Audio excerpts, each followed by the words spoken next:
Hey everyone, it's Ben Hardy here, and in today's video, I'm going to be talking about the all-new Duramax and how this is fundamentally going to change the diesel truck war between Ford, GM, and Ram. Before we get into this video though, if you want to save time and money the next time you purchase a car, link to my car buying guide in the description down below. Let's get into it.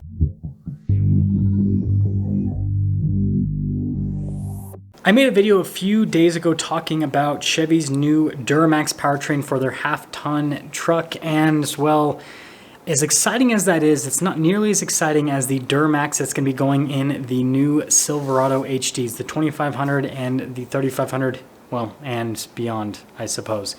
So first off, we have to talk about current power output. So the current Duramax produces 445 horsepower and then 910 pound-feet of torque. It goes through a 10-speed automatic transmission. Now, if we compare that to Ford and Ram currently, Ram has two different versions of the Cummins. They have their low output version, which is paired to a 6-speed automatic known as a 68 RFE. That produces 370 horsepower and then 850 pound-feet of torque. And so, yeah, weak sauce compared to the Silverado's powertrain, actually. But they have a high output version of the Cummins, which produces 420 horsepower and then 1,075 pound-feet of torque. It's paired to a 6-speed automatic known as the 6-speed Ison.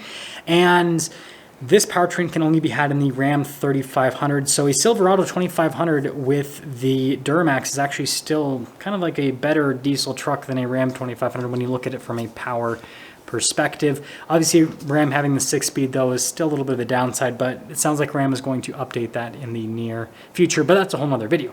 Now, when it comes to Ford, they have the Power Stroke, which produces 475 horsepower and then 1,050 pound-feet of torque. So if we look at things, and also Ford uses a 10-speed automatic transmission just like Chevy. Ford has the most horsepower in segment.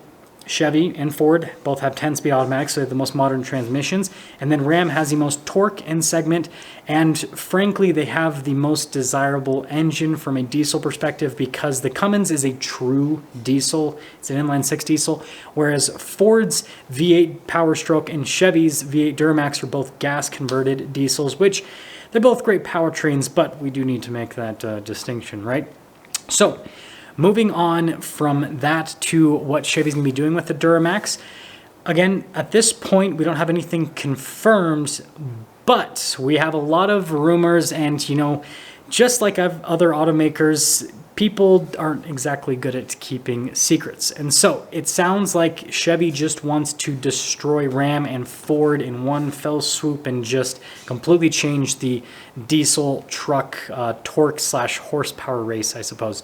So the new Duramax is most likely going to have over 500 horsepower, so that's going to beat out Ford's 475 horsepower, and then over 1,100 pound-feet of torque, so that's going to beat Ford's torque figure of 1,050 and then Ram's torque figure of 1,075 by, well, maybe not a huge margin, but it'll at least beat them. Now, there have been some sources that are a little bit more conservative on the torque figure and say that Chevy's basically going to go for 1,085 so that they just barely beat out Ram, but I think that that's so close to 1,100 pound-feet that they might just do 1,100 pound-feet just so they can say that their truck has 1,100 pound-feet of torque. Now, obviously, there's a lot of changes that'll have to happen to the Duramax to make this possible, because going from 910 pound-feet reliably to over 1,100 pound-feet reliably is a huge jump. And then same thing with the horsepower, right? Going from 445 to over 500 horsepower, that is a big jump as well. But if we look at Ford as an example that's using a very similar powertrain setup, again, a big V8 diesel paired to a 10-speed automatic transmission, we know that, well, not only is it possible, but it's not exactly going to be the most difficult thing for Chevy's engineers to figure out because of where Ford is at with their current power figures and, frankly, reliability of the current version of the Power Stroke. And I'm sure I'm going to get people commenting down below that the Power Stroke is horrible and unreliable. Well, it's better than the 6.0. That's all I'm going to say in today's video. Now, you guys are probably wondering how this is going to affect towing with the truck. And here's the deal, is these torque wars at this point aren't really moving the ball forward that much when it comes to towing capacity. All of these trucks in dually configuration tow over 30,000 pounds when equipped properly with the proper tow package, axle ratio, and all that fun stuff. And obviously cab configuration, everything. But yeah, I doubt that this is going to increase Chevy's towing capacity by a massive amount. Maybe a couple thousand pounds at the top end, but I would expect in the truck that most people purchase, which is a crew cab with a short bed or a long bed, the 20,000 pound conventional towing capacity is probably gonna be about the same. It might be a little bit more, but the biggest thing is just how it tows, right? If it has a little bit more horsepower and a lot more torque, then getting off the line is gonna feel a lot better. And then once you're off the line, that acceleration is also going to feel quite a bit better as well. Now, some other things. Is Chevy going to be going towards a hybrid diesel? And the answer is probably not. My take is that Ford's probably going to be the first of the diesel automakers to go for a hybrid, and then that's going to be followed up by Ram and then Chevy. Now, the reason that I'm saying this, even though GM is all in on electrification, is they don't have any sort of hybrid powertrain for a truck right now, right? Ford has the power boost, and so Ford's already proved to the market that they can build a hybrid pickup truck, and they have the F-150 Lightning, so they have a fully electric pickup truck. Yes, GM has the Hummer EV, and yes, they also have the Silverado EV that'll be coming out soon, but they don't have, again, a hybrid out yet. And again, that Silverado EV isn't out yet.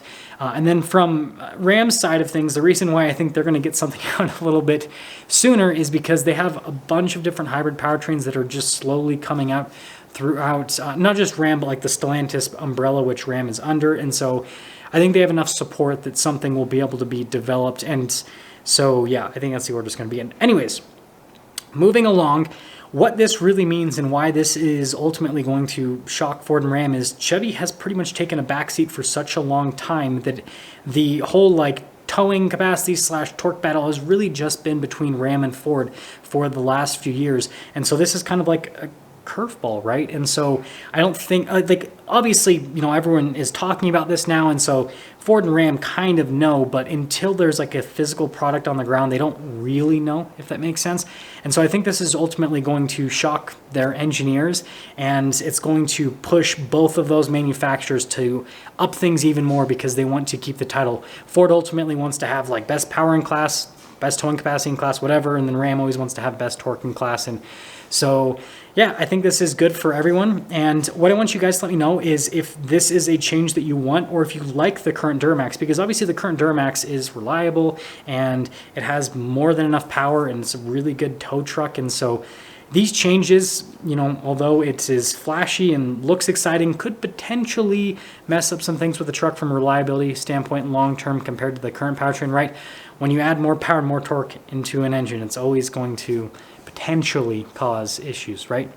And aside from that, if you guys have any suggestions for future videos, then let me know on that. And with that being said, I will see all of you in that next video.